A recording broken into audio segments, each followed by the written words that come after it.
నమస్తే, welcome to tea set Rythu Mitra వ్యవసాయం కార్యక్రమానికి స్వాగతం.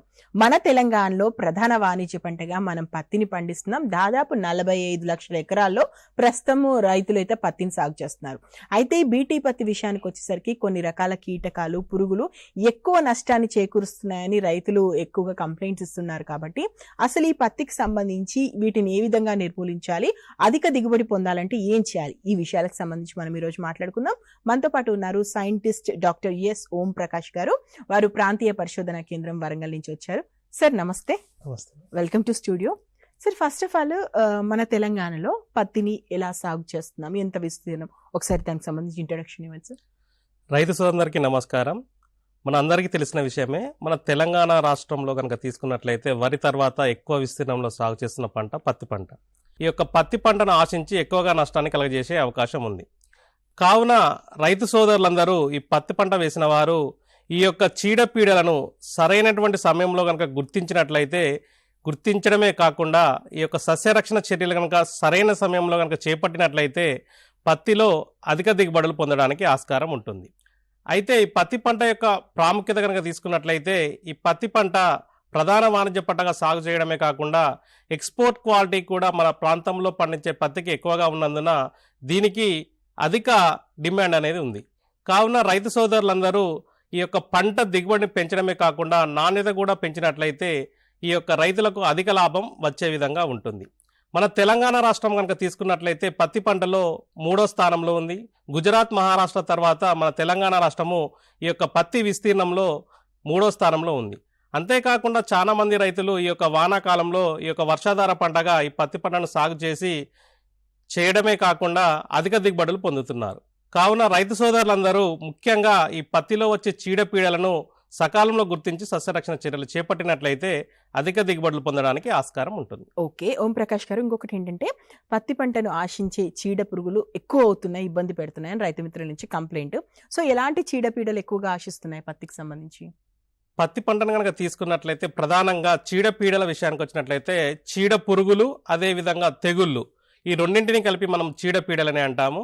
ముఖ్యంగా ఈ చీడ పురుగులు అదేవిధంగా తెగుళ్ళ విషయానికి వచ్చినట్లయితే ఈ చీడ పురుగులు ఎప్పుడైతే మనము 1990 సంవత్సరం అప్పుడు మనం అంతా కూడా ఈ యొక్క నాన్ బీటీ అంటే సూటి రకాలను సాగు చేసేవాళ్ళం. అయితే అందులో ప్రధానంగా తీసుకున్నట్లయితే ఈ యొక్క కాయతొలిచే పురుగుల ఉధృతి అనేది ఎక్కువగా ఉండేది. ముఖ్యంగా ఈ యొక్క శనగపచ్చ పురుగు కానీ, పొగాకు లద్దె పురుగు కానీ, గులాబీ రంగు పురుగు కానీ ఇవి ఎక్కువగా నష్టాన్ని కలగజేసేవి. అయితే వీటిని తగ్గించడానికి రైతు సోదరులందరూ కూడా ఈ యొక్క రసాయనిక మందులను విచ్చలవిడిగా వాడడం వల్ల ఈ పురుగులు యొక్క పురుగు మందులకు నిరోధక శక్తిని పెంచుకోవడం వల్ల అధిక నష్టం అనేది వాటిల్లడం జరిగింది. దానివల్ల శాస్త్రవేత్తలు ఈ యొక్క బీటీ పత్తిని తయారు చేయడం వల్ల ఈ యొక్క బీటీ పత్తి 2002 సంవత్సరంలో మన దేశంలో అధికారికంగా విడుదల చేయడం జరిగింది. అంతేకాకుండా 2006 సంవత్సరంలో BT2 బోల్గా 2 అనే పత్తి కూడా మనము ఈ 2006 సంవత్సరంలో విడుదల చేయడం జరిగింది. అయితే దీని యొక్క ముఖ్య ఉద్దేశం ఏమిటంటే బీటీ పత్తి ఇది ఈ పత్తిని నష్టపరుస్తున్న కాయతొలిచే పురుగులు, ముఖ్యంగా శనగపచ్చ పురుగు కానీ, అదేవిధంగా పొగాకు లద్దె పురుగు, గులాబీ రంగు పురుగు, వీటి నుంచి పంటను కాపాడుకోవడానికి ఈ బీటీ సాంకేతిక పరిజ్ఞానంతో పత్తిని తయారు చేయడం జరిగింది. ప్రస్తుతం సాగు చేస్తున్న పత్తి అంతా కూడా ఈ బీటీ సాంకేతిక పరిజ్ఞానంతో తయారు చేసిన పత్తిని రైతు సోదరులందరూ సాగు చేస్తున్నారు. అయితే కాలానుక్రమంలో మనం గమనించినట్లయితే ఈ యొక్క బీటీ పత్తిని సాగు చేస్తున్నప్పుడు ఈ యొక్క 2006 సంవత్సరం నుంచి ఇప్పటి వరకు కనుక చూసినట్లయితే ఈ యొక్క కాయతొలిచే పురుగుల ఉధృతి అనేది క్రమేణా తగ్గుతూ ఉంది. అంటే ఈ కాయతొలిచే పురుగులు అనేటివి ఈ బీటీ పత్తిని ఆశించవు. కానీ ఈ పత్తిని ఆశించే రసం పీల్చే పురుగులు, ముఖ్యంగా ఈ యొక్క రసం పీల్చే పురుగుల విషయానికి వచ్చినట్లయితే ఈ యొక్క పచ్చదోమ, తెల్లదోమ, పేనుబంక, పిండి పురుగు, అంతేకాకుండా కొన్ని ప్రాంతాలలో ఈ యొక్క తామర పురుగుల ఉధృతి కూడా ఎక్కువగా ఉంటుంది. వీటిని ముఖ్యంగా మనం రసం పీల్చే పురుగులని అంటాము. వీటి యొక్క ఉధృతి అనేది మనము ఈ యొక్క బీటీ పత్తిలో మనము గమనించడం జరుగుతూ ఉంది. కావున రైతు సోదరులందరూ ఈ యొక్క రసం పీల్చే పురుగుల యొక్క ఉధృతిని సకాలంలో గుర్తించి సస్యరక్షణ చర్యలు చేపట్టాలి. ఈ పురుగులతో పాటు గత 4-5 సంవత్సరాల కాలం నుంచి కనుక మనం గమనించినట్లయితే పత్తిలో ఈ యొక్క గులాబీ రంగు కాయతొలిచే పురుగు ఉధృతి అనేది ఎక్కువగా కావడం మనం గమనించడం జరుగుతూ ఉంది. గత 4-5 సంవత్సరాల నుంచి ఈ గులాబీ రంగు కాయతొలిచే పురుగు అనేది పంటను ఆశించి ఎక్కువగా నష్టపరచడం వలన రైతు సోదరులు అధికంగా ఇబ్బంది పడడం మనం గమనించడం జరుగుతుంది. కావున ఈ గులాబీ రంగు పురుగు ఏ విధంగా నష్టపరుస్తుంది, వాటి లక్షణాలు, వాటిని ఏ విధంగా నివారణ చర్యలు చేపట్టాలో తెలుసుకొని సస్యరక్షణ చర్యలు చేపట్టినట్లయితే ఉపయోగకరంగా ఉంటుంది. ఓకే, రైతు మిత్రులారా చూస్తున్నారు కదా, పత్తి పంటకు సంబంధించి మీకు ఎలాంటి సందేహాలు ఉన్నా కూడా స్క్రీన్ మీద స్క్రోల్ అవుతున్నటువంటి ఫోన్ నెంబర్ ఉంది, దాన్ని నోట్ చేసుకోండి. ఆ నెంబర్కి కాల్ చేయండి, సార్ ఉన్నారు, ఆన్సర్ ఇస్తారు. మీరు ఇంతకుముందు మాట్లాడుతూ తెగుళ్ళ గురించి కూడా చెప్పారు కాబట్టి ఒకసారి నాకు ప్రధాన తెగుళ్ళకు సంబంధించి క్లియర్గా చెప్పరా, ఎలాంటివి వస్తాయి ఏంటి? ఇంతకుముందు చీడపీడలు అన్నప్పుడు మనకు పురుగులతో పాటు తెగుళ్ళు అనేటివి ప్రధానంగా నష్టాన్ని కలగజేస్తూ ఉంటాయి. అయితే ఈ పత్తి పంటలో తెగుళ్ళ విషయానికి వచ్చినట్లయితే ఈ యొక్క తెగుళ్ళు అనేది ఇదివరకు అంత ఎక్కువగా ఉధృతి ఉండకపోయేది. కావున రైతు సోదరులు తెగుళ్ళు వచ్చినా కూడా సస్యరక్షణ మందులు ఎక్కువగా పిచికారీ చేయడం జరగకపోయేది. కానీ కాలానుక్రమంలో అంటే మారుతున్న వాతావరణ పరిస్థితులను బట్టి కొన్ని రకాల తెగుళ్ళు కూడా పత్తి పంటలో అధికంగా నష్టాన్ని కలగజేస్తూ ఉన్నాయి. ఈ యొక్క తెగుళ్ళు దాదాపు మనకు 20-30% వరకు నష్టాన్ని కలగజేస్తున్నాయి. కావున ఈ తెగుళ్ళ లక్షణాలను కూడా రైతు సోదరులందరూ సకాలంలో గుర్తించి సస్యరక్షణ చర్యలు చేపట్టాలి. ఈ తెగుళ్ళ విషయానికి వచ్చినట్లయితే ప్రధానంగా ప్రస్తుతం కనుక తీసుకున్నట్లయితే గత 2 సంవత్సరాల నుంచి 3 సంవత్సరాల నుంచి తీసుకున్నట్లయితే ప్రధానమైన వైరస్ తెగులు, దీనిని మనము తలమాడు తెగులు అని అంటాము. ఇంగ్లీష్లో అయితే మనము టొబాకో స్ట్రీక్ వైరస్ అని అంటాం. ఈ యొక్క తలమాడు తెగులు ఉధృతి అనేది రోజు రోజుకు ఈ యొక్క పత్తిలో ఎక్కువగా అవ్వడం మనం గమనించవచ్చు. ముఖ్యంగా ఈ తలమాడు తెగులు ఉధృతి కనుక ఎక్కువగా ఉన్నట్లయితే మనకు పత్తి యొక్క దిగుబడి గణనీయంగా తగ్గే అవకాశం ఉంది. కావున తలమాడు తెగులును సకాలంలో గుర్తించి సస్యరక్షణ చర్యలు చేపట్టాలి. దీనితో పాటు తలమాడు తెగులుతో పాటు మనకు ప్రధానంగా తీసుకున్నట్లయితే ఈ కొరినోస్పర ఆకుమచ్చ తెగులు, అంతేకాకుండా బూడిద తెగులు, వీటితో పాటు ఈ మధ్యకాలంలో కాయకుళ్ళు తెగులు ఉధృతి కూడా ఎక్కువగా కావడం మనం గమనించడం జరిగింది. అయితే ఈ కాయకుళ్ళు తెగులు ఎక్కువగా రావడం వలన కాయ అనేది నష్టం మనకు ఎక్కువ ఆశించి దిగుబడులు గణనీయంగా తగ్గే అవకాశం ఉన్నందున ఈ ప్రధానమైన తెగుళ్లను సకాలంలో గుర్తించి రైతు సోదరులందరూ వాటి యొక్క లక్షణాల ఆధారంగా వాటికి సిఫార్సు చేయబడిన సస్యరక్షణ మందులను కనుక పిచికారీ చేసినట్లయితే రైతులకు ఉపయోగకరంగా ఉంటుంది. ఓకే, ఇంకొక డౌట్ ఏంటంటే పచ్చదోమ బాగా ఇబ్బంది పెడుతుందని విన్నాము. అయితే అది గాయపరిచే విధానం కానీ అక్కడ లక్షణాలు కానీ కొంచెం ఎలా గుర్తించాలి ఏంటి అనేది రైతు మిత్రుల సందేహం. ఒకసారి పచ్చదోమ గురించి వివరించండి. ప్రధాన చీడ పురుగుల విషయానికి వచ్చినట్లయితే పత్తిలో ప్రధానమైన చీడ పురుగులు ముఖ్యంగా మనం చెప్పినట్టు ఇంతకుముందు 2 రకాలుగా వర్గీకరించవచ్చు. ఒకటి రసం పీల్చే పురుగులు, అదేవిధంగా ఇంకోటి కాయతొలిచే పురుగుల్లో గులాబీ రంగు కాయతొలిచే పురుగులు. అయితే ఈ రసం పీల్చే పురుగుల్లో ప్రధానంగా రైతు సోదరులందరినీ ఎక్కువగా ఇబ్బంది పెట్టే పురుగు ఏమిటంటే పచ్చదోమ. దీనినే మనము దీప పురుగు అని కూడా అంటాము. ఈ పచ్చదోమ విషయానికి వచ్చినట్లయితే ఈ పచ్చదోమ ఉధృతి ఎప్పుడు ఎక్కువగా ఉంటుందంటే ఈ మబ్బుతో కూడిన వాతావరణ పరిస్థితులు కనుక ఎక్కువగా ఉన్నట్లయితే ఈ యొక్క పచ్చదోమ ఎక్కువ అయ్యే అవకాశం ఉంటుంది. వీటిని ఎలా గుర్తుపట్టాలి అంటే ఈ పచ్చదోమ మనకు ఆకుపచ్చ వర్ణంలో చిన్నగా ఉంటుంది. ఇక్కడ పిల్ల మరియు పెద్ద పురుగులు రెండూ కూడా ఏం చేస్తాయంటే ఆకుల నుంచి గుచ్చి రసాన్ని పీల్చడం వలన ఈ యొక్క ఆకుల కొనలను వెంబడి తొలి దశలో అయితే పసుపు రంగులోకి మారిపోవడం మనం గమనించవచ్చు. పురుగు ఉధృతి కనుక ఎక్కువగా ఉన్నట్లయితే ఈ పచ్చదోమ ఉధృతి కనుక మన యొక్క పత్తి చేనులో ఎక్కువగా ఉన్నట్లయితే తొలి దశలో ఆకుల వెంబడి పసుపు వర్ణంలోకి మారిపోవడం గమనించవచ్చు. అంతేకాకుండా ఇంకా పురుగు ఉధృతి ఎక్కువగా ఉన్నట్లయితే ఈ యొక్క ఆకుల కొనల వెంబడి ఈ ఎరుపు వర్ణంలోకి మారిపోయి ఆకులంతా కూడా ఈ యొక్క దోనడలాగా మారిపోయి మనకు పంట అనేది ఎదగక గిడసబారిపోవడం మనము గమనించవచ్చు. ఈ యొక్క పురుగు ఉధృతి తొలి దశలో కనుక వచ్చినట్లయితే పంట ఎదగక మనకు దిగుబడులు అనేటివి గణనీయంగా తగ్గే అవకాశం ఉంటుంది. కావున రైతు సోదరులందరూ ఈ పచ్చదోమ యొక్క లక్షణాలు ముఖ్యంగా ఆకుల కొనల వెంబడి పసుపు రంగులోకి మారిపోవడము, అంతేకాకుండా ఆకుల కొనల వెంబడి ఎరుపు రంగు ఇటుక రంగులోకి కనుక మారిపోయినట్టు గమనించినట్లయితే ఈ యొక్క పచ్చదోమ ఉన్నదిగా గుర్తించి మనము సస్యరక్షణ చర్యలు చేపట్టినట్లయితే అధిక దిగుబడులు పొందడానికి ఆస్కారం ఉంటుంది. మరి ఇంత ఇబ్బంది పెడుతున్న పచ్చదోమ నివారించాల్సిన అవసరం ఉంది కాబట్టి నివారణ మార్గాలు కూడా చెప్పండి. ముఖ్యంగా ఈ పచ్చదోమ వచ్చినప్పుడు మనకు పంట తొలి దశ నుంచే ఈ యొక్క పచ్చదోమ అనేది పంటను ఆశించి ఎక్కువగా నష్టం చేస్తుంది. కావున రైతు సోదరులందరూ పంట చేలోకి వెళ్ళినప్పుడు ఈ పచ్చదోమ ఉందా లేదా అనేది గాయ లక్షణాల ద్వారా గుర్తించి ఈ యొక్క పచ్చదోమ నివారణకు సస్యరక్షణ చర్యలు చేపట్టాలి. ముఖ్యంగా ఈ పచ్చదోమ ఉధృతి ఎక్కువగా ఉంటుంది కావున ఈ యొక్క పచ్చదోమ అనేది మన చుట్టూ ఉండే ఈ కలుపు మొక్కల్లో ఎక్కువగా ఉండే అవకాశం ఉంటుంది. కావున మన పత్తి చేనులో కలుపు లేకుండా చూసుకోవాలి. అంతేకాకుండా ఈ యొక్క పచ్చదోమ నివారణ కోసము మనము ఈ యొక్క జిగురు అట్టలను కూడా మనము పంట చేలో పెట్టుకోవాలి. ఈ ఎకరానికి 20 పసుపు రంగు జిగురు అట్టలను మనం పత్తి చేనులో పెట్టుకున్నట్లయితే లాభదాయకంగా ఉంటుంది. అంతేకాకుండా కొన్ని రకాల రసాయనిక మందులను కూడా మనము పిచికారీ చేసుకోవడం వల్ల ఈ పచ్చదోమను సమర్థవంతంగా నివారించుకోవచ్చు. కావున పచ్చదోమకు సిఫారసు చేయబడిన డైఫెన్థ్యూరాన్ అనే మందు 1.25 గ్రాములు లీటర్ నీటికి, లేదా సల్ఫాక్సాఫ్లోర్ అనే మందును 0.75 మిల్లీలీటర్లు లీటర్ నీటికి, లేదా థయోమిథాక్సమ్ అనే మందును 0.2 గ్రాములు లీటర్ నీటికి, లేదా ఇమిడాక్లోప్రిడ్ అనే మందును 0.3 మిల్లీలీటర్లు లీటర్ నీటికి, ఇందులో ఏదో ఒక మందును ఈ యొక్క రైతులు పచ్చదోమ ఉధృతిని గమనించిన వెంటనే పిచికారీ చేసినట్లయితే ఈ యొక్క పత్తిలో వచ్చే పచ్చదోమను మనము సమర్థవంతంగా తగ్గించుకోవడానికి ఆస్కారం ఉంటుంది. ఓకే, ఇంకొకటి వచ్చేసి పేనుబంక కూడా బాగా ఇబ్బంది పెడుతుంది కాబట్టి పేనుబంకకు సంబంధించి సమగ్రంగా చెప్పండి సార్. అంటే ఏ యాజమాన్య పద్ధతులు పూర్తి స్థాయిలో?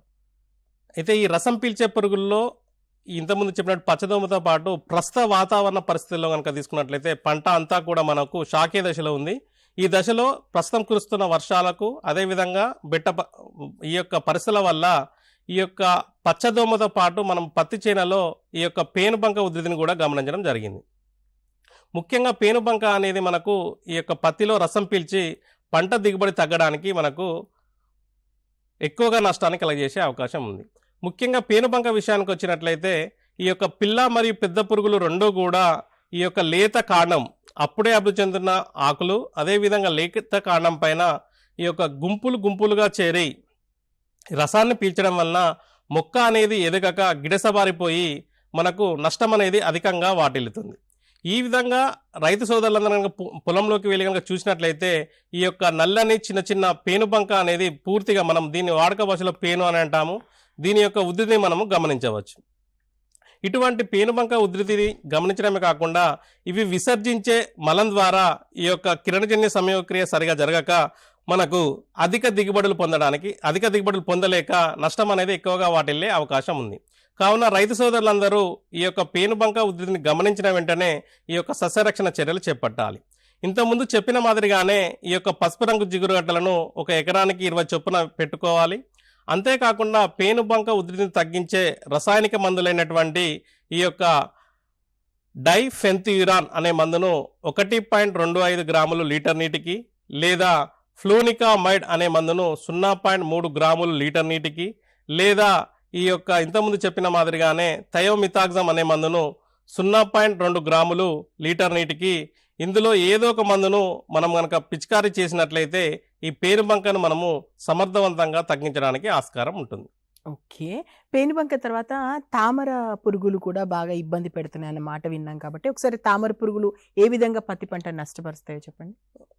ఈ యొక్క పత్తి పంటలో రసం పీల్చే పురుగుల్లో తామర పురుగులు అనేటివి ఎక్కువగా నష్టాన్ని కలిగిస్తున్నాయి.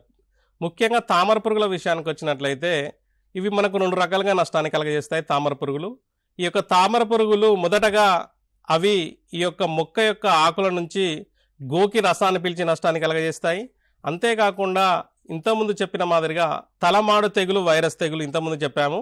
ఈ యొక్క తలమాడు తెగులు, వైరస్ తెగులును ఒక మొక్క నుంచి ఇంకొక మొక్కకు వ్యాపింపజేయడానికి ఈ యొక్క తామర పురుగుల అనేటివి ఎక్కువ భూమికను పూజిస్తాయి. కావున ఒక రకంగా డైరెక్ట్ డ్యామేజ్ చేయడమే కాకుండా మనకు ఇండైరెక్ట్ డ్యామేజ్ కూడా ఈ యొక్క తామర పురుగుల వల్ల జరుగుతూ ఉంది. ముఖ్యంగా ఈ యొక్క తామర పురుగుల యొక్క లక్షణాలను కనుక తీసుకున్నట్లయితే ఇవి గోధుమ వర్ణంలో సూక్ష్మంగా ఉంటాయి. ఇవి పిల్ల మరియు పెద్ద పురుగులు రెండూ కూడా ఆకుల నుంచి గోకి రసాన్ని పీల్చడం వలన ఈ యొక్క ఆకులు అనేటివి డొప్పలాగా మారిపోవడం మనం గమనించవచ్చు. అంతేకాకుండా ఈ నెల వెంబడి ఈ యొక్క వెండి చారల మరి ఎప్పుడైతే పురుగు ఉధృతి ఎక్కువగా ఉంటుందో ఇవి నష్టాన్ని కలగజేయడం వలన ఈ నెల వెంబడి ఈ యొక్క వెండి చారల వలె మెరుస్తూ ఉండడం మనము గమనించవచ్చు. ఇటువంటి లక్షణాలు మనకు ఎప్పుడు ఎక్కువగా వస్తాయంటే ఈ యొక్క బెట్ట వాతావరణ పరిస్థితులు కనుక ఎక్కువ రోజులు ఉన్నట్లయితే ఈ యొక్క పత్తిలో ఈ యొక్క తామర పురుగుల ఉధృతి ఎక్కువ అయ్యే అవకాశం ఉంది. కావున బెట్ట వాతావరణ పరిస్థితులు కనుక మనకు వచ్చినప్పుడు మన పత్తి చేనులో ఈ యొక్క తామర పురుగులు ఉధృతి ఉందా లేదా చూసుకొని దానికి తగినటువంటి సస్యరక్షణ చర్యలు చేపట్టాలి.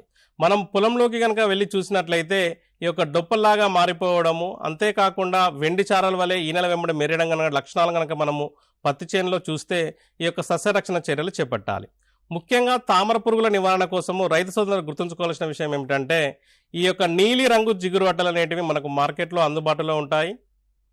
ఈ యొక్క నీలిరంగు జిగురు అట్టలను ఒక ఎకరానికి 20 చొప్పున మనము పత్తి చేనులో పెట్టుకోవాలి. పెట్టుకున్నట్లయితే ఈ ఎగురుతున్న ఈ యొక్క తామర పురుగులు ఈ యొక్క జిగురు అట్టలకు అతుక్కోవడం వల్ల దాదాపు మనము ఈ యొక్క తామర పురుగుల ఉధృతిని సగం వరకు తగ్గించవచ్చు. ఒకవేళ పురుగు ఉధృతి బెట్ట వాతావరణ పరిస్థితుల్లో ఎక్కువగా ఉండి పురుగు ఉధృతి కనుక ఎక్కువగా ఉన్నట్లయితే ఈ యొక్క రసాయనిక మందులు మనకు అందుబాటులో ఉన్నాయి. ఈ యొక్క రసాయనిక మందుల్లో ముఖ్యంగా కొన్ని రకాల రసాయనిక మందులు ఈ యొక్క తామర పురుగులను సమర్థవంతంగా తగ్గించే శక్తి ఉంది. కావున రైతు సోదరులందరూ ఈ యొక్క రసాయనిక మందులను మనము పిచికారీ చేసుకోవడం జరుగుతుంది. ముఖ్యంగా ఈ యొక్క రసాయనిక మందుల్లో ప్రధానంగా తీసుకున్నట్లయితే ఈ తామర పురుగుల ఉధృతిని తగ్గించుకోవడానికి పిప్రోనిల్ అనే మందును 2 మిల్లీలీటర్లు లీటర్ నీటికి, లేదా స్పైనిటోరం అనే మందును 0.9 మిల్లీలీటర్లు లీటర్ నీటికి, లేదా డైఫెన్థ్యూరాన్ అనే మందును 1.25 గ్రాములు లీటర్ నీటికి, లేదా సల్ఫాక్సాఫ్లోర్ అనే మందును 0.75 మిల్లీలీటర్లు లీటర్ నీటికి, ఇందులో ఏదో ఒక మందును రైతు సోదరులందరూ పురుగు ఉధృతిని బట్టి ఈ యొక్క తామర పురుగుల నివారణ కోసం ఉపయోగించినట్లయితే ఈ యొక్క పత్తిలో వచ్చే తామర పురుగులను సమర్థవంతంగా నివారించవచ్చు. ఓకే, అలాగే తలమాడు తెగులు గురించి కూడా చెప్పండి. వాటి లక్షణాలు, యాజమాన్య పద్ధతులు పూర్తిస్తాయి.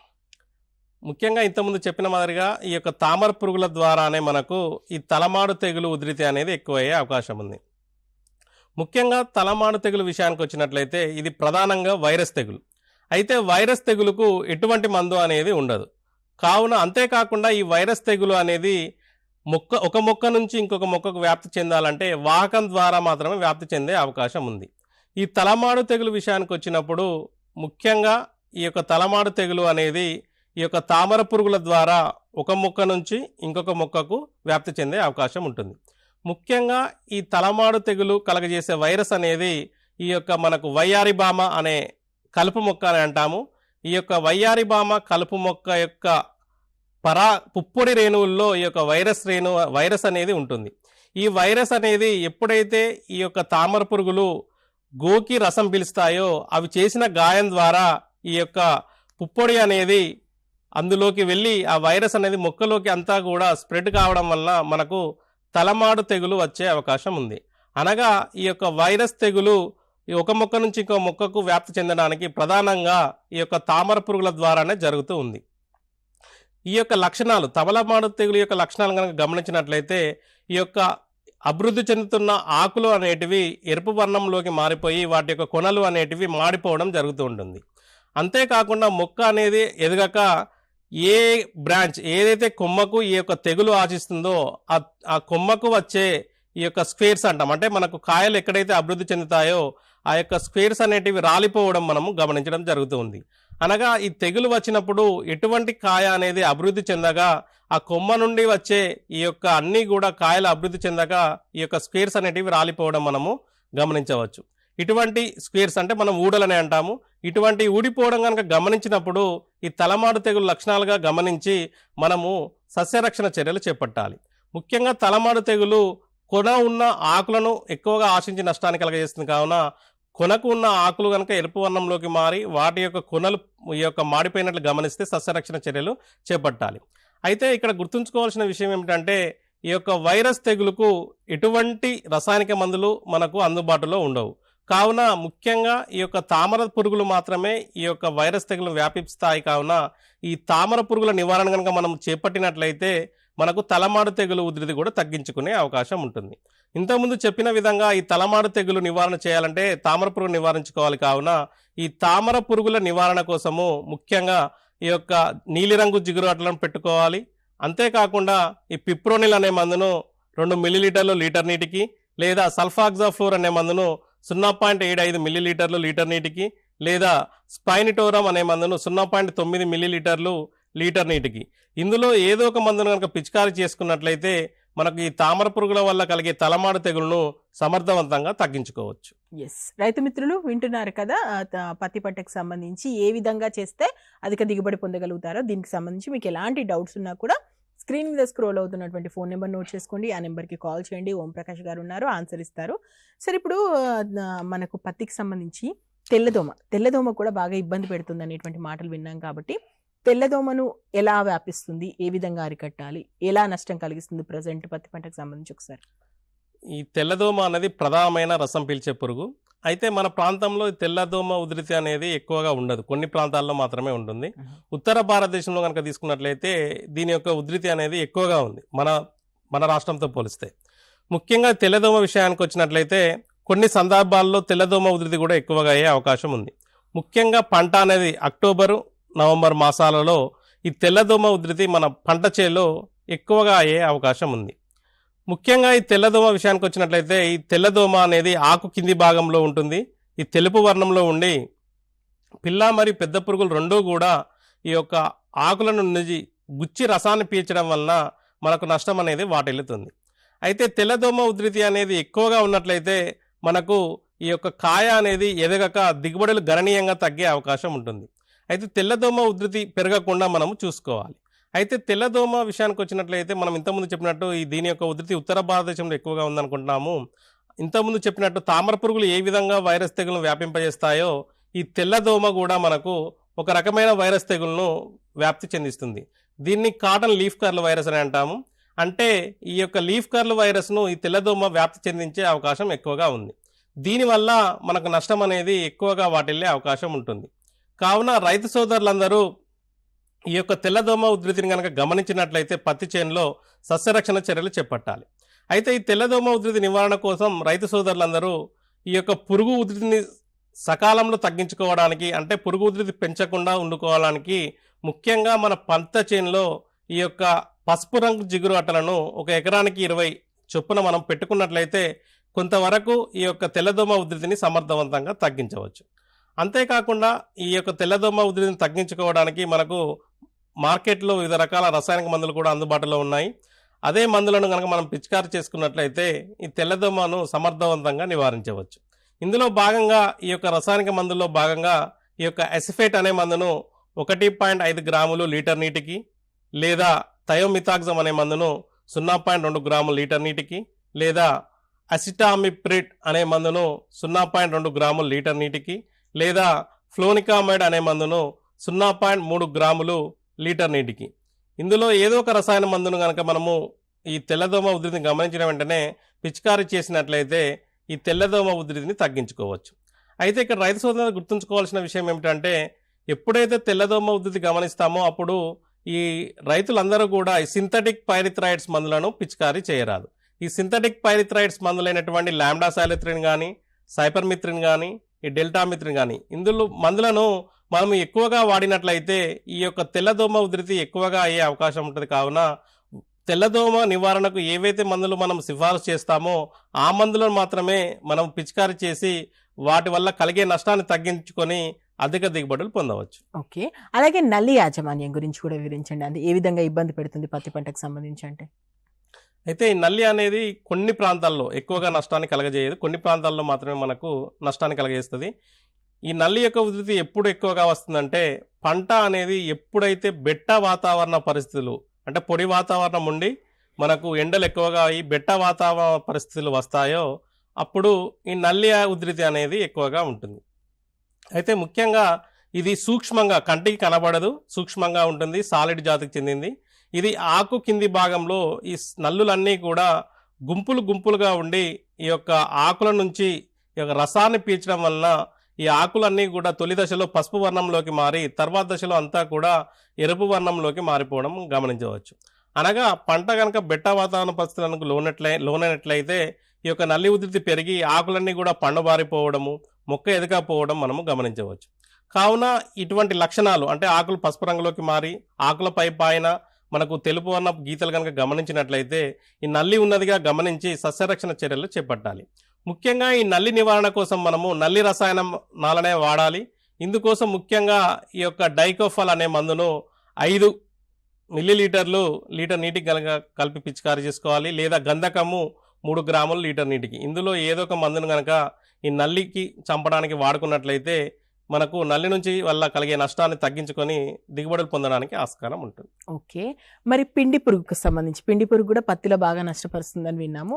దాని లక్షణాలు ఎలా నివారించాలి అంటే పూర్తి యాజమాన్య పద్ధతి? అయితే పిండి పురుగు విషయానికి వచ్చినట్లయితే ఎప్పుడైతే మనము ఈ బీటీ పత్తిని సాగు చేస్తున్నామో అయితే పిండి పురుగు ఉధృతి తొలి దశలు అంటే ఎప్పుడైతే ఈ బీటీ పత్తిని సాగు చేసామో అప్పుడు పిండి పురుగు ఉధృతి అంత ఎక్కువగా లేదు.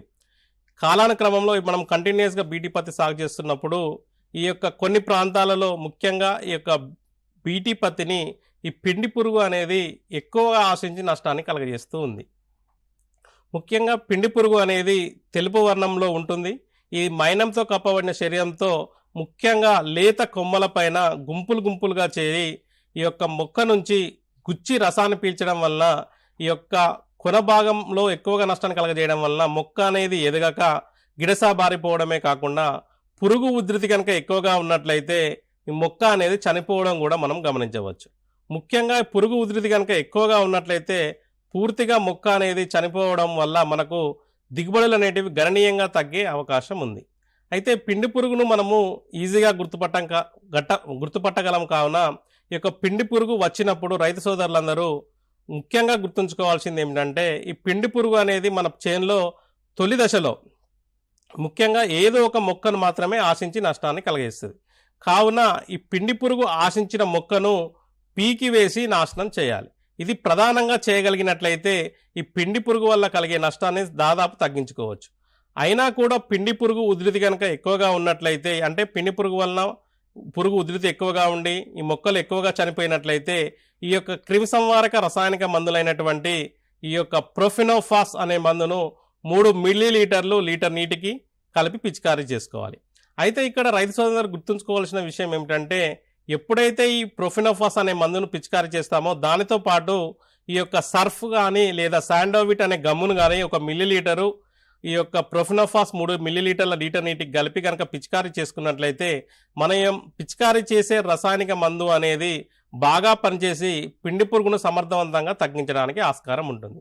ఎందుకనగా ఈ యొక్క పిండి పురుగు యొక్క శరీరం పైన అంతా కూడా ఈ యొక్క మైనంతో కప్పబడి ఉంటుంది. కావున ఎప్పుడైతే మనము గమ్ము కానీ ఈ యొక్క సర్ఫ్ కానీ కలుపుతామో అప్పుడు ఈ పురుగు మందు అనేది దానిపైన పడి సమర్థవంతంగా పనిచేసి ఈ పిండి పురుగును సమర్థవంతంగా తగ్గించడానికి ఆస్కారం ఉంటుంది. కావున రైతు సోదరులందరూ ఈ పిండి పురుగు నివారణకు సస్యరక్షణ చర్యలు చేపట్టినట్లయితే ఆ యొక్క రసాయనిక మందుతో పాటు ఈ యొక్క సర్ఫ్ కానీ శాండోవిట్ గమ్ము కానీ కలిపి పిచికారీ చేసుకుంటేనే అది ఉపయోగకరంగా ఉంటుంది. ఓకే. ఓంప్రకాష్ గారు, ఇప్పుడు రసం పీల్చే పురుగులకు సంబంధించి సమగ్ర సస్యరక్షణ చర్యలు అంటే ఏ విధంగా చేపట్టాలి పత్తి పంటకు సంబంధించి ఒకసారి? ప్రధానంగా తీసుకున్నట్లయితే పత్తిలో మనకు ఈ రసం పీల్చే పురుగుల ఉధృతి అనేది ఎక్కువగా ఉంటుంది, అందరికీ తెలిసిన విషయమే. అయితే ఈ రసం పీల్చే పురుగులు అనేటివి వచ్చినప్పుడు ఎటువంటి సమగ్ర సస్యరక్షణ చర్యలు చేపట్టాలి అనేది ప్రధానమైన అంశం. ముఖ్యంగా ఈ యొక్క రసం పీల్చే పురుగుల్లో పచ్చదోమ, తెల్లదోమ, పేనుబంక, ఈ యొక్క ఇంతకుముందు చెప్పిన మాదిరిగానే పిండి పురుగు, దీంతో పాటు తామర పురుగులు ఇవి ప్రధానంగా పంటను ఎక్కువగా ఆశించి నష్టాన్ని కలుగజేస్తున్నాయి. అయితే సమగ్ర సస్యరక్షణ పద్ధతుల ద్వారా ఈ యొక్క రసం పీల్చే పురుగులను సమర్థవంతంగా నివారించుకోవచ్చు. ముఖ్యంగా ఇందులో గమనించాల్సిన విషయం ఏమిటంటే ఈ యొక్క తొలి దశలోనే ఈ యొక్క రసం పీల్చే పురుగుల ఉధృతి అనేది ఎక్కువగా ఉంటుంది. కావున మనము తొలి దశలో ఎక్కువ రసాయనిక మందులు పిచికారీ చేయకుండా ఈ యొక్క కాండం పూత పద్ధతి ద్వారా ఈ రసం పీల్చే పురుగులను నివారించుకోవచ్చు. అయితే ఈ కాండం పూత పద్ధతిని మనము బొట్టు పద్ధతి అని కూడా అంటాము. అయితే ఈ కాండం పూత పద్ధతిలో ప్రధానంగా రైతు సోదరులు గుర్తుంచుకోవాల్సిన విషయం ఏమిటంటే పంట తొలి దశలో ఉన్నప్పుడు అనగా 30 నుంచి 40 రోజుల దశలో ఉన్నప్పుడు మనము రసాయనిక మందులు పిచికారీ చేస్తే అది ఎక్కువ శాతం నష్టం రసాయనిక మందు వేస్టేజ్ అయ్యే అవకాశం ఉంటుంది. కావున తక్కువ మోతాదులోనే రసాయనిక మందులు వాడి ఈ యొక్క కాండానికి బొట్టు ద్వారా పెట్టి ఈ యొక్క రసం పీల్చే పురుగును తగ్గించుకునే పద్ధతినే ఈ కాండం పూత పద్ధతి అని అంటాము. అయితే ఈ కాండం పూత పద్ధతిలో రైతు సోదరులందరూ తొలి దశలో అనగా 30 రోజులకు, అదేవిధంగా 45 రోజులకు, 60 రోజులకు ఈ యొక్క రసాయనిక మందులతో బొట్టు ద్వారా బొట్టు పెట్టడం జరుగుతూ ఉంది. అయితే ఇందులో 30 మరియు 40 రోజులకు ఈ యొక్క మోనోక్రోటోఫాస్ మరియు నీరుల నిష్పత్తి 1:4 నిష్పత్తిలో కలిపి అనగా ఒక పాలు మోనోక్రోటోఫాస్, అదేవిధంగా 4 పాల నీళ్లు కలుపుకొని ఈ లేత కాండానికి మనము బొట్టులాగా పెట్టుకోవట్లయితే ఈ యొక్క తొలి దశలో వచ్చే రసం పీల్చే పురుగులను సమర్థవంతంగా నివారించవచ్చు.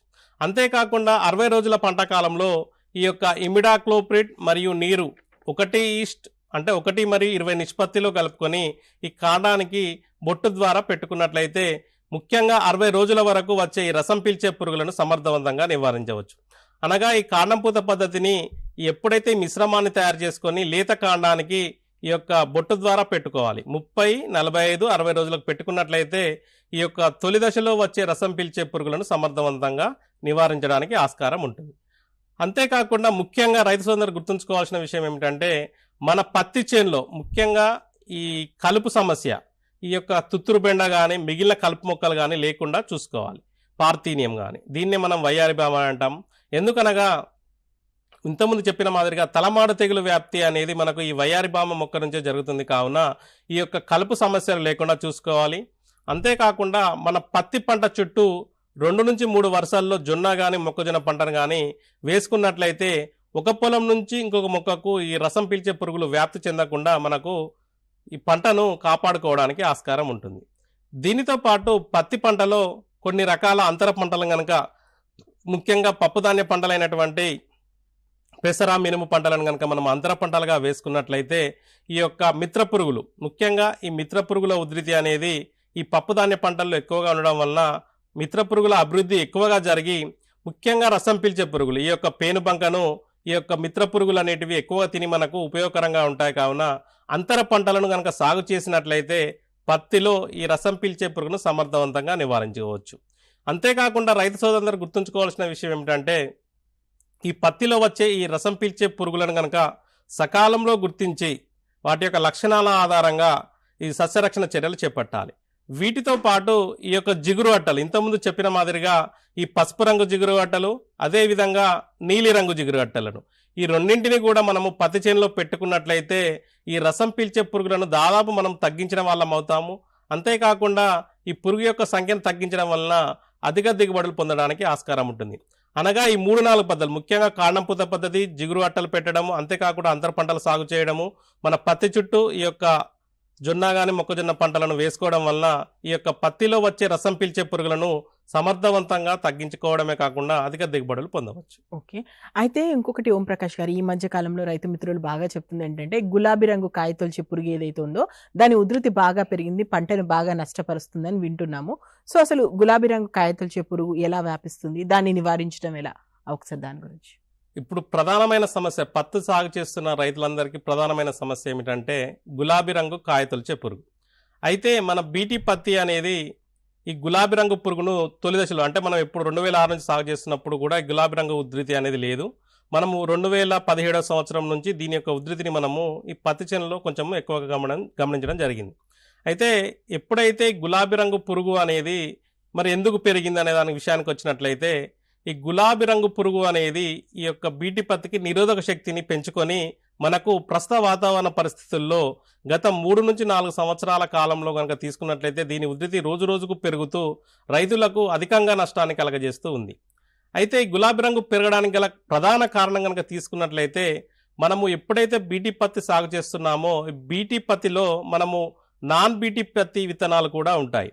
అయితే ఈ నాన్ బీటీ విత్తనాలను కనుక మనము వేసుకోకపోవడం వల్ల ఈ పురుగు అనేది నిగ్రహ శక్తి లేదా నిరోధక శక్తిని పెంచుకోవడం, దాన్నే మనము రిఫ్యూజియా పద్ధతి అంటాము.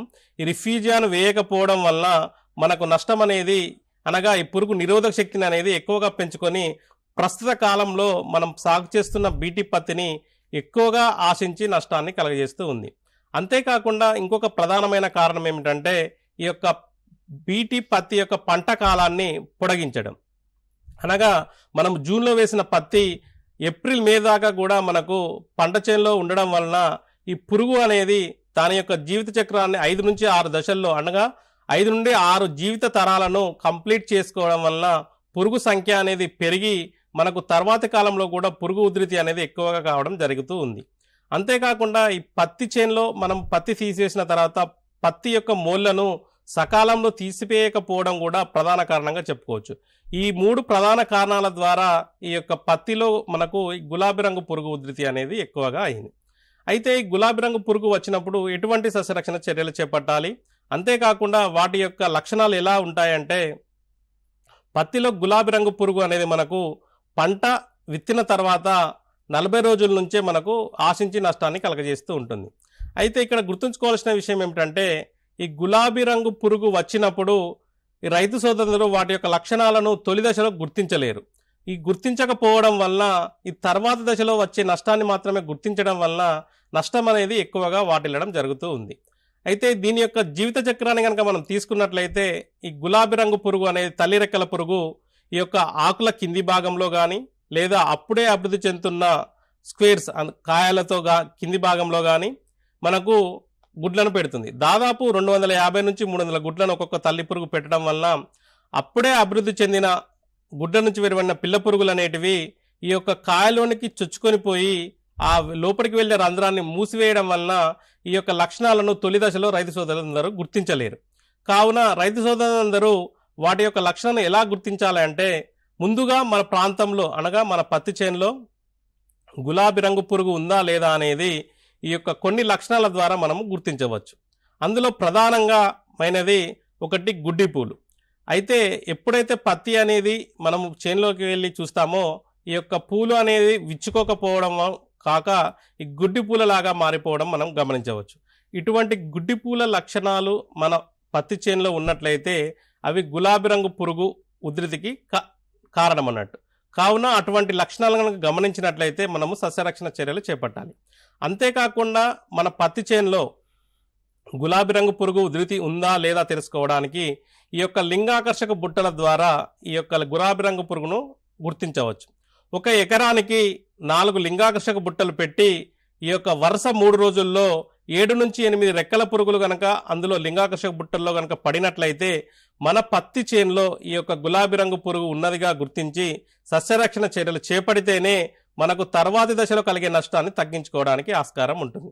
కావున ఈ యొక్క గుడ్డిపూల ద్వారా అదేవిధంగా ఈ యొక్క లింగాకర్షక బుట్టల ద్వారా మాత్రమే ఈ యొక్క మన పత్తి చేనులో పురుగు ఉందా లేదా గమనించి సస్యరక్షణ చర్యలు చేపట్టాలి. ఈ విధంగా రైతు సోదరులందరూ ఈ యొక్క లక్షణాల ద్వారా ఈ యొక్క పురుగు యొక్క ఉధృతిని గమనించి సస్యరక్షణ చర్యలు చేపట్టినట్లయితే ఈ గులాబీ రంగు పురుగు వల్ల కలిగే నష్టాన్ని సాధ్యమైనంత వరకు తగ్గించడానికి ఆస్కారం ఉంటుంది. ఓకే, ఓంప్రకాష్ గారు, ఇంకొక విషయం ఏంటంటే అసలు గులాబీ రంగు పురుగు అది గాయపరిచే విధానం కానీ అంటే గాయపరిచిన తర్వాత దానికి సంబంధించిన లక్షణాలు కానీ ఎలా ఉంటాయి? ముఖ్యంగా గులాబీ రంగు పురుగులో ఈ యొక్క కీటకానికి 4 దశలు అనేటివి ఉంటాయి. గుడ్డు దశ, లార్వా దశ, ప్యూపా దశ, ప్రౌఢ దశ. మనకు ఈ 2వ దశ అయినటువంటి లార్వా దశ అని అంటాము. ఈ లార్వా దశ మాత్రమే మనకు పంటకు నష్టాన్ని కలగజేసే ఆస్కారం ఉంటుంది. ఈ తల్లి రెక్కల పురుగు ఎప్పుడైతే కాయల కింది భాగంలో గుడ్లను పెడుతుందో ఈ గుడ్ల నుండి వెలువడిన పిల్ల పురుగులు దాదాపు 20 నుంచి 30 నిమిషాల్లోపే ఆ అభివృద్ధి చెందుతున్న కాయలకు చిన్నగా రంధ్రాన్ని చేసుకొని లోపలికి వెళ్ళి లోపల ఉండే అభివృద్ధి చెందుతున్న గింజలను తినివేయడం వలన ఈ యొక్క దూది నాణ్యత పూర్తిగా నష్టపోయే అవకాశం ఉంది. ఎప్పుడైతే లోపలికి వెళ్ళి తింటుందో ఈ లోపల ఉండే ఈ యొక్క పత్తిని పూర్తిగా నష్ట చేయడమే కాకుండా ఇది కాయకు ఒక రంధ్రాన్ని చేసుకొని బయటకు వచ్చి ఈ భూమిలో సుప్తావస్థను చేసుకుంటుంది. అయితే ఒకసారి బయటకు వచ్చిన రంధ్రం ద్వారా మాత్రమే మనము ఈ గులాబీ రంగు పురుగును గుర్తించడం జరుగుతూ ఉంటుంది. కావున రైతు సోదరులందరూ ఒకసారి లోపల నష్టపరిచిన తర్వాత బయటకు వచ్చిన రంధ్రం ద్వారా చూసిన తర్వాత ఎటువంటి సస్యరక్షణ చర్యలు చేపట్టినా కూడా ఉపయోగం ఉండదు. ఎందుకనగా ఆల్రెడీ మనకు నష్టం అనేది అందులో జరగడం జరుగుతుంది. కావున తొలి దశలో అంటే ముందుగానే ఈ యొక్క సస్యరక్షణ చర్యలు చేపట్టాలి. దీనికోసం ఇంతకుముందు చెప్పిన మాదిరిగా వీటి యొక్క లక్షణాలను కనుక తీసుకున్నట్లయితే ప్రధానంగా గుడ్డి పూలు ఏర్పడడం తొలి దశలో అయితే, అంతేకాకుండా ఈ యొక్క లింగాకర్షక బుట్టలను పెట్టి ఈ యొక్క పురుగు ఉధృతి మన చేనులో ఉందా లేదా గమనించి తొలి దశలోనే సస్యరక్షణ చర్యలు చేపడితేనే ఈ యొక్క గులాబీ రంగు పురుగును మనము సమర్థవంతంగా నివారించడానికి ఆస్కారం ఉంటుంది. ఓకే, అంటే గులాబీ రంగు పురుగు ఇంత ఇబ్బంది కల్పిస్తుంది కాబట్టి సమగ్ర సస్యరక్షణ చర్యలు అంటే ఏం చెప్తారు రైతు మిత్రులకి? ఇంతకుముందు చెప్పిన మాదిరిగా ప్రధానంగా గులాబీ రంగు పురుగును తొలి దశ నుంచి పంట చివరి వరకు మనం దానిపైన జాగ్రత్తగా గమనించి సస్యరక్షణ చర్యలు చేపడితేనే ఉపయోగకరంగా ఉంటుంది. ఇందుకోసం రైతు సోదరులు చేయాల్సిన విషయం ఏమిటంటే మనం పత్తి సాగు చేస్తే కంపల్సరిగా ఈ యొక్క పంట లేని సమయంలో ఎటువంటి సస్యరక్షణ చర్యలు చేపట్టాలంటే ఈ యొక్క ఎండాకాలంలో ప్రధానంగా పత్తి వేసే ముందు ఈ యొక్క లోతు దుక్కులను చేసుకోవాలి. ముఖ్యంగా ఈ యొక్క లోతు దుక్కులను చేసుకున్నట్లయితే ఈ భూమిలో ఉండే కోశస్థ దశలు అనేటివి బయటపడి మనకు ఈ పురుగులు చనిపోవడానికి ఆస్కారం ఉంటుంది. కావున ఈ యొక్క పత్తి లేని సమయంలో ముఖ్యంగా పత్తి వేసే ముందు ఈ యొక్క ఎండాకాలం లోతు దుక్కులు అనేటివి చేసుకోవాలి. అంతేకాకుండా పంట సమయంలో, ముఖ్యంగా ఈ పంట సమయంలో కొన్ని రకాల సస్యరక్షణ చర్యలు చేపడితేనే ఈ గులాబీ రంగు పురుగును సమర్థవంతంగా నివారించవచ్చు. ఇందులో ప్రధానంగా మొదటగా చేయవలసిన పని ఏమిటంటే రైతు సోదరులందరూ ముఖ్యంగా ఈ యొక్క లింగాకర్షక బుట్టల ద్వారా మన యొక్క పత్తి చేనులో ఈ గులాబీ రంగు పురుగు ఉందా లేదా గమనించి సస్యరక్షణ చర్యలు చేపట్టాలి. ఈ గులాబీ రంగు పురుగు యొక్క రెక్కల పురుగులు కనుక ఈ యొక్క లింగాకర్షక బుట్టల్లో పడినట్లయితే అది గమనించి సస్యరక్షణ చర్యలో భాగంగా తొలి దశలో అయితే ముఖ్యంగా ఈ ప్రొఫినోఫాస్ అనే మందును 2 మిల్లీలీటర్లు లీటర్ నీటికి, లేదా క్లోరిఫైరిఫాస్ అనే మందును ఈ యొక్క 2.5 మిల్లీలీటర్లు లీటర్ నీటికి, లేదా థయోడికార్ప్ అనే మందును 1.5 గ్రాములు లీటర్ నీటికి, ఇందులో ఏదో ఒక మందును కనుక మనము తొలి దశలో ఈ ఉధృతి గమనించిన వెంటనే పిచికారీ చేసినట్లయితే ఈ యొక్క పురుగు చనిపోవడానికి ఆస్కారం ఉంటుంది. అయితే ఈ రసాయనిక మందులు పిచికారీ చేసేదానికన్నా ముందు కూడా రైతు సోదరులందరూ ఈ లింగాకర్షక బుట్టలో పురుగు పడిన వెంటనే ఈ వేప సంబంధిత నూనె లేదా వేప కషాయాన్ని పిచికారీ చేసుకోవాలి. ఈ వేప సంబంధిత నూనె 5 మిల్లీలీటర్లు లీటర్ నీటి కనుక పిచికారీ చేసుకున్నట్లయితే ఈ పురుగు ఈ యొక్క వేప నూనె అనేది పురుగు పెట్టిన గుడ్లను చీగుడ్లుగా మారుస్తుంది. అంతేకాకుండా ఒకవేళ గుడ్లు పెట్టనట్లయితే ఈ తల్లి రెక్కల పురుగు అనేది ఈ గుడ్లు పెట్టకుండా పంట దగ్గరికి రాకుండా కాపాడుతుంది. కావున తొలి దశలోనే మొదటి పిచికారీగా ఈ యొక్క వేప సంబంధిత నూనెను పిచికారీ చేసుకోవాలి. ఈ తర్వాత దశలో ఇంతకుముందు చెప్పిన మాదిరిగా రసాయన మందును పిచికారీ చేసుకోవాలి.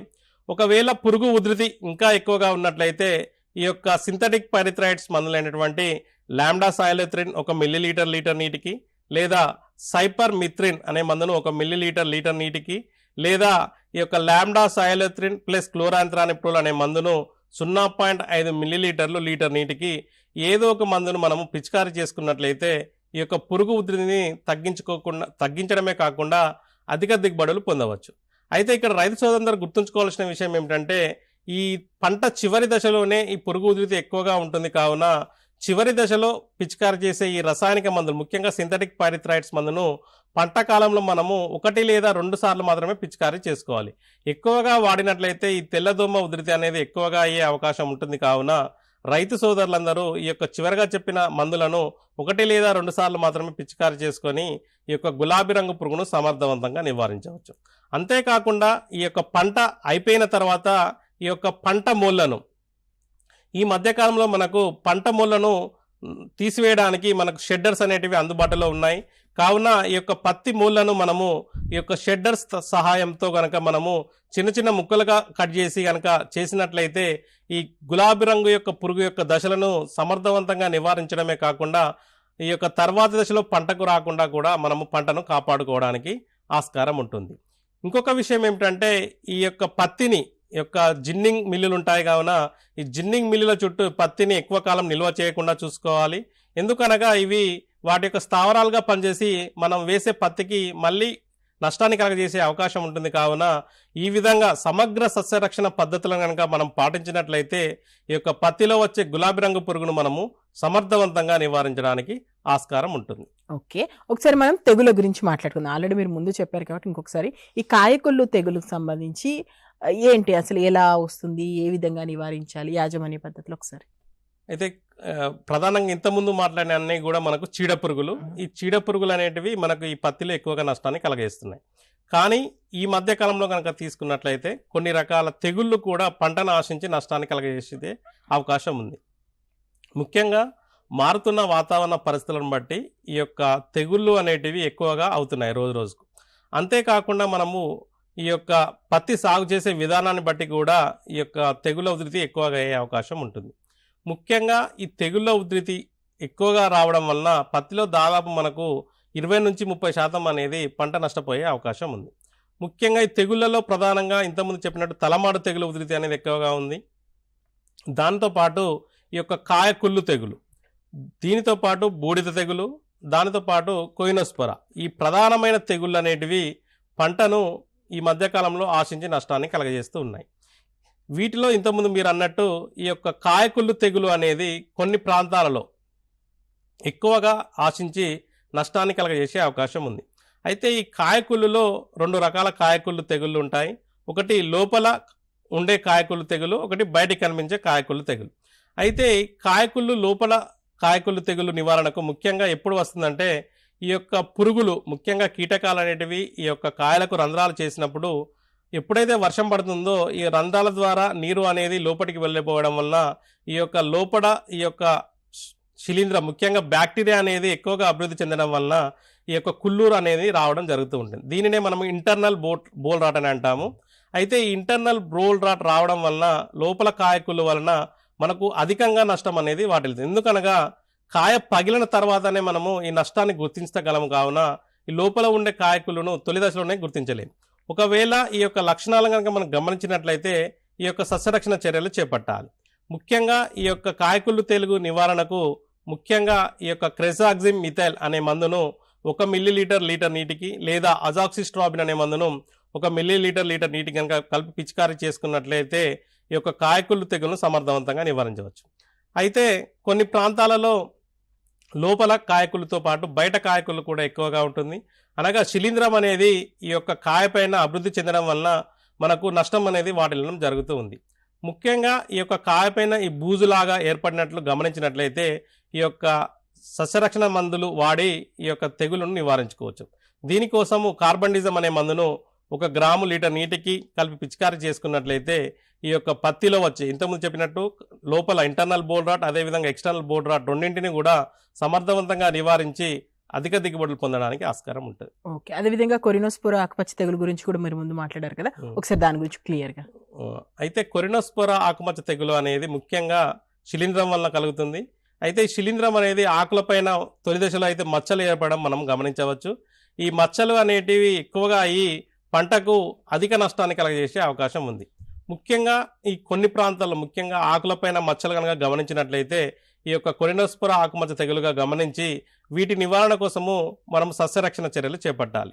అయితే ఈ యొక్క కొరినోస్పోరా ఆకుమచ్చ తెగులు నివారణ కోసము ముఖ్యంగా ఈ యొక్క కార్బండిజం అనే మందును 1 గ్రాము లీటర్ నీటికి లేదా ఈ ప్రాపికోనజోల్ అనే మందును 1 మిల్లీలీటర్ లీటర్ నీటికి కలిపి పిచికారీ చేసుకున్నట్లయితే ఈ కొరినోస్పోరా ఆకుమచ్చ తెగులను సమర్థవంతంగా నివారించవచ్చు. ఓకే, బూడిద తెగులు గురించి కూడా, అంటే తెగులు గురించి మాట్లాడుకుంటున్నాం కాబట్టి బూడిద తెగులు గురించి కూడా ఒకసారి. అయితే బూడిద తెగులు అనేది ఎక్కువగా రాదు, కొన్ని ప్రాంతాల్లో మాత్రమే మనం గమనించవచ్చు. ముఖ్యంగా ఈ యొక్క బూడిద తెగులు అనేది ఆకు కింది భాగంలో బూడిద వర్ణంలో ఉండి మనకు నష్టాన్ని కలగజేస్తూ ఉంటుంది. ఈ తెగులు ఉధృతి కనుక ఎక్కువగా ఉన్నట్లయితే ఆకుల పై భాగంలో కూడా ఈ యొక్క తెగులు ఉధృతి అనేది ఎక్కువగా అయ్యి మనకు నష్టాన్ని కలగజేసే అవకాశం ఉంది. కావున దీని యొక్క నివారణకు గంధకాన్ని 3 గ్రాముల లీటర్ నీటికి పిచికారీ చేసుకున్నట్లయితే ఈ బూడిద తెగులను సమర్థవంతంగా నివారించవచ్చు. అంతేకాకుండా ఈ మధ్య కాలంలో కొన్ని ప్రాంతాల్లో కనుక తీసుకున్నట్లయితే ఈ ఆల్టర్నేరియా ఆకుమచ్చ తెగులు మరియు కొమ్మమాడు తెగులు అనేది మనము ఎక్కువగా గమనించడం జరుగుతూ ఉంటుంది.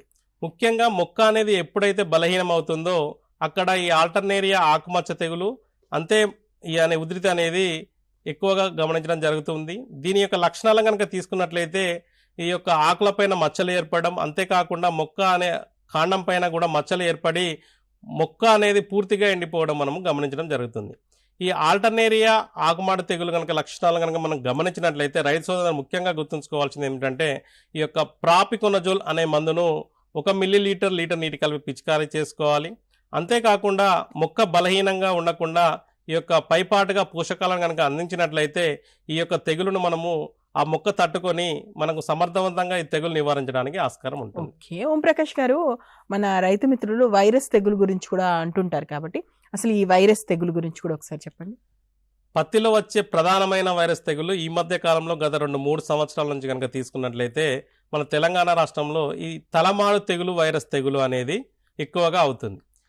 ఈ తలమాడు తెగులు వైరస్ తెగులు అనేది ముఖ్యంగా పత్తిలో వీటి యొక్క లక్షణాలను కనుక తీసుకున్నట్లయితే ఈ పత్తి కొన భాగంలో ఎప్పుడైతే మొక్క అభివృద్ధి చెందుతుందో ఈ యొక్క లేత ఆకుల యొక్క కొనలు అనేటివి తొలి దశలో అయితే ఆకులపైన ఈ ఎరుపు వర్ణంలో మచ్చలు ఏర్పడి ఆకుల కొనలు అనేటివి ఈ యొక్క మాడిపోవడం మనము గమనించవచ్చు. ఇటువంటి లక్షణాలు ముఖ్యంగా ఈ తలమాడు తెగులు లక్షణాలను గమనించినట్లయితే రైతు సోదరులందరూ సస్యరక్షణ చర్యలు చేపట్టాలి. ఎందుకనగా ఈ వైరస్ తెగులుకు ఎటువంటి సస్యరక్షణ మందులు అనగా రసాయనిక మందులు అనేటివి అందుబాటులో లేవు. అయితే ఈ తలమాడు తెగులు వైరస్ తెగులు అనేది ముఖ్యంగా వయ్యారి భామ యొక్క పుప్పొడి రేణువుల్లో ఈ యొక్క వైరస్ అనేది ఉంటుంది. కావున ఈ తామర పురుగులు ఎప్పుడైతే ఈ వయ్యారి భామను ఆశించి ఈ యొక్క పత్తి చేనును ఆశిస్తాయో అప్పుడు ఈ తామర పురుగులు చేసిన గాయం నుంచి ఈ యొక్క పుప్పొడిలో ఉండే వైరస్ అనేది ఈ యొక్క పత్తి చేనులోకి వెళ్ళి పంట అంతా కూడా వ్యాపించి మనకు అధికంగా నష్టపోయే అవకాశం ఉంటుంది. దీని లక్షణం ఇంకొకటి ఏంటంటే, ఏ కొమ్మనైతే ఆశిస్తుందో ఆ కొమ్మకు ఉండే ఊడలన్నీ కూడా ఒక్కొక్కటిగా ఎండిపోయి రాలిపోవడం మనం గమనించవచ్చు. ఎప్పుడైతే ఈ యొక్క స్క్వేర్స్ రాలిపోతాయో మనకు పత్తిలో దిగుబడులు గణనీయంగా తగ్గే అవకాశం ఉంటుంది. కావున తొలి దశలోనే ఈ యొక్క లక్షణాలు, ముఖ్యంగా ఆకుల పైన ఎర్రని మచ్చలు, అదేవిధంగా ఆకుల కొనలు మాడిపోయినట్టు గమనిస్తే ఈ తలమాడు తెగులు వైరస్ తెగులు సోకిందిగా గమనించి సస్యరక్షణ చర్యలు చేపట్టాలి. అయితే ఇక్కడ గుర్తుంచుకోవాల్సిన విషయం ఏమిటంటే, ఈ సస్యరక్షణ చర్యల్లో భాగంగా ఈ తామర పురుగుల ఉధృతిని తగ్గించినట్లయితే ఈ తలమాడు తెగులు వ్యాప్తిని దాదాపు తగ్గించిన వాళ్ళం అవుతాం. అయితే ఇక్కడ మన పత్తి చేనులో ఈ పార్థీనియం లేదా వయ్యారి బామను అనే కలుపు మొక్కను పూర్తిగా నిర్మూలించుకోవాలి. ఎందుకంటే ఇవే మనకు ఎక్కువగా స్థావరాలుగా పనిచేస్తాయి. కావున ఈ యొక్క కలుపు మొక్కను పూర్తిగా తీసివేయాలి. అంతేకాకుండా ఈ యొక్క తామర పురుగులను సమర్థవంతంగా నివారించాలి. అయితే ఈ తామర పురుగుల నివారణ కోసము రైతు సోదరులందరూ ఈ యొక్క నీలిరంగు జిగురు అట్టలను ఎకరానికి 20 చొప్పున పెట్టుకోవాలి.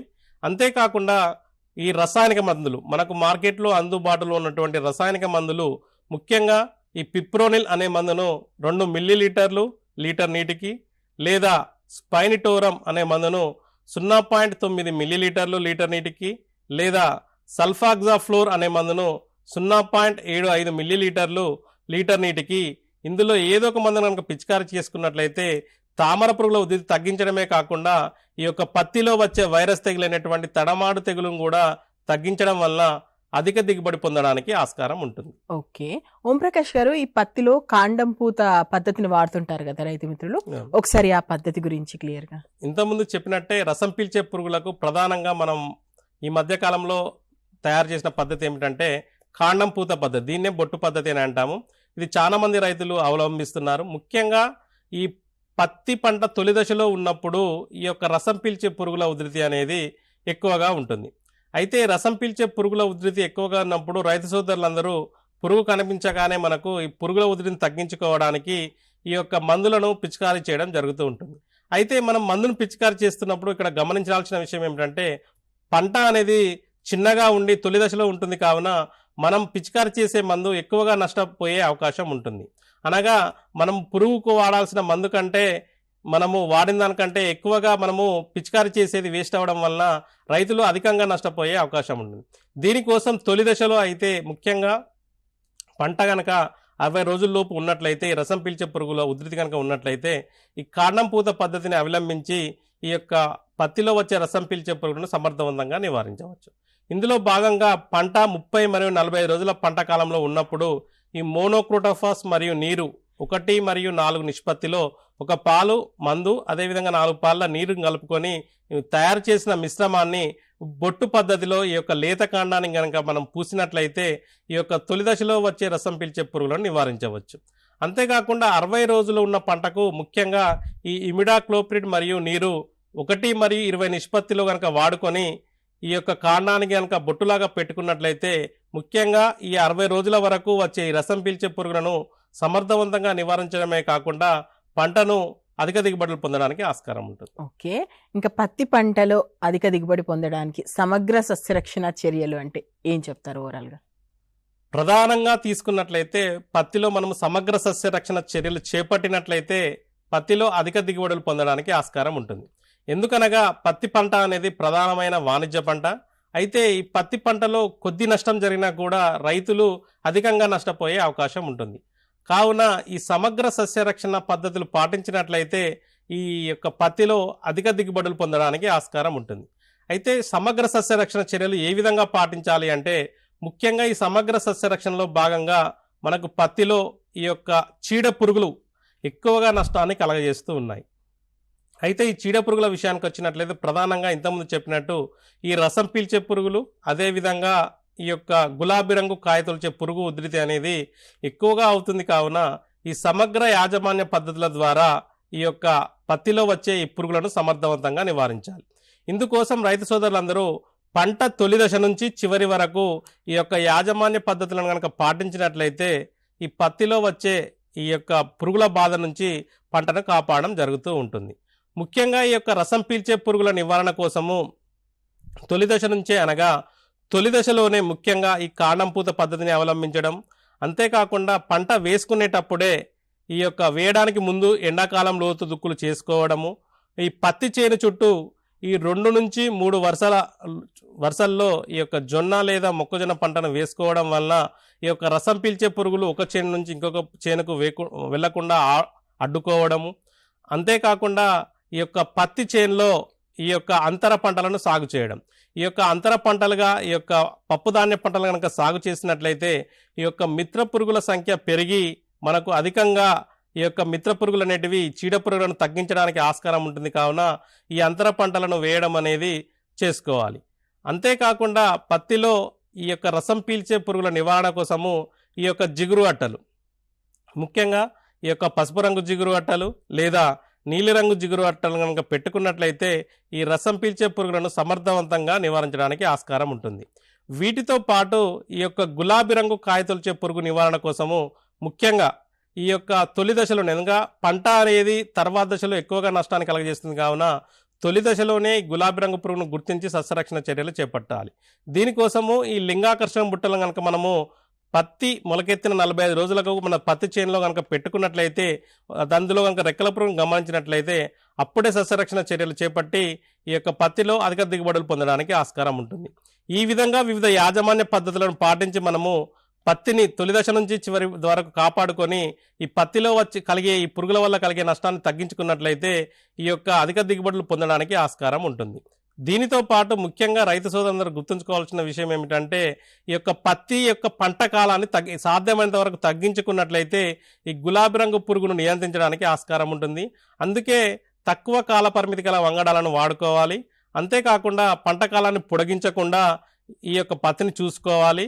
ఈ యొక్క పత్తి తీసేసిన తర్వాత ఈ యొక్క పత్తి మూలను కనుక మనము పత్తి షెడ్డర్తోని కనుక మనం చేసినట్లయితే ఈ యొక్క తర్వాతి పంటకు ఈ యొక్క గులాబీ రంగు పురుగు రాకుండా మనం పత్తిని కాపాడుకుంటాం. కావున ఈ షెడ్డర్తో పత్తి మూలను నాశనం చేసినట్లయితే ఈ యొక్క పత్తిలో ఈ పురుగుల వల్ల అదేవిధంగా తెగుల వల్ల కలిగే నష్టాన్ని సమగ్రంగా నివారించి అధిక దిగుబడులు పొందడానికి ఆస్కారం ఉంటుంది. ఓకే ఓం ప్రకాష్ గారు, ఫైనల్గా మన రైతు మిత్రులకి ఏం చెప్తారు? ముఖ్యంగా ఇంతకుముందు చెప్పిన మాదిరిగానే రైతు సోదరులు, పత్తి అనేది మనకు లాభదాయకమైన పంట. కావున ఈ లాభదాయకమైన పంటను సరైనటువంటి యాజమాన్య పద్ధతులు, ముఖ్యంగా ఈ యొక్క సస్యరక్షణ చర్యలను కనుక సకాలంలో కనుక ఎవరైతే రైతులు చేపడతారో వారు అధిక దిగుబడులు పొందడానికి ఆస్కారం ఉంటుంది. కావున రైతు సోదరులందరూ ఈ చీడ పీడలను కనుక సకాలంలో గుర్తించి ఈ యొక్క సస్యరక్షణ చర్యలు కనుక చేపట్టినట్లయితే అధిక దిగుబడులు పొందడానికి ఆస్కారం ఉంటుంది. Thank you so much Om Prakash గారు. చీడపీడల యాజమాన్యం గురించి చాలా ఓపిక్గా చాలా క్లియర్గా ఎక్స్ప్లెయిన్ చేశారు.